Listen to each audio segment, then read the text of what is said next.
Top quality और consistent performance के लिए सिर्फ सिल्वर पंप नाम याद रखना। અમદાવાદના ચંડોળા વિસ્તારમાં રહેતા ગેરકાયદે બાંગ્લાદેશીઓને જે પ્રકારે છેલ્લા 3 દિવસથી કામગીરી કરવામાં આવી રહી છે, આપ સીધા જ દ્રશ્ય જોઈ રહ્યા છો અમદાવાદના ચંડોળા વિસ્તારથી, કે જ્યાં આગળ જે જેસીબી છે તે જે રાતના અહીંયા સ્ટેન્ડ બાય મૂકવામાં આવ્યા હતા તેને હવે બહાર કાઢી દેવામાં આવ્યા છે।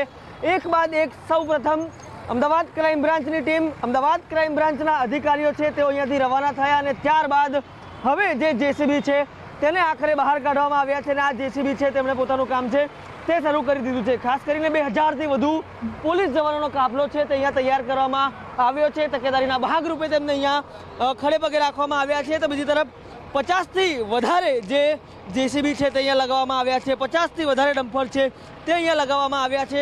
આ સીધો જ નજારો છે અમદાવાદના ચંડોળા તળાવ ખાતેનો, કે જ્યાં આગળ ખૂબ મોટા પ્રમાણમાં જે ગેરકાયદે વસતા લોકોની જે સંખ્યા છે, પાછલા 3 દિવસથી જે કામગીરી થઈ છે, ખાસ કરીને આ જે વિસ્તાર છે તે મિની બાંગ્લાદેશ તરીકે ઓળખાતો હતો।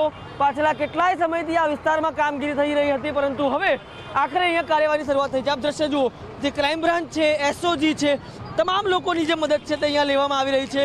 2000થી વધારે જે પોલીસ કર્મચારીઓ છે તે અહીંયા જોડાયા છે કામગીરીમાં। આ સીધા જ દ્રશ્યો છે ગુજરાત રાજ્યની સૌથી મોટી ડિમોલિશન કામગીરીના, સૌથી મોટી મેગા ડ્રાઈવના, કે જ્યાં આગળ ગેરકાયદે વસતા લોકો છે જે ક્યાંક ને ક્યાંક જમાવડો કરીને બેઠા હતા, જે ક્યાંક ને ક્યાંક ગેરકાયદે કામો કરતા હતા। આ તમામ ગેરકાયદે કામો કરનાર લોકો સામે હવે ક્યાંક ને ક્યાંક દાદાનું બુલડોઝર છે તે ચાલવા તરફ આગળ નીકળ્યું છે।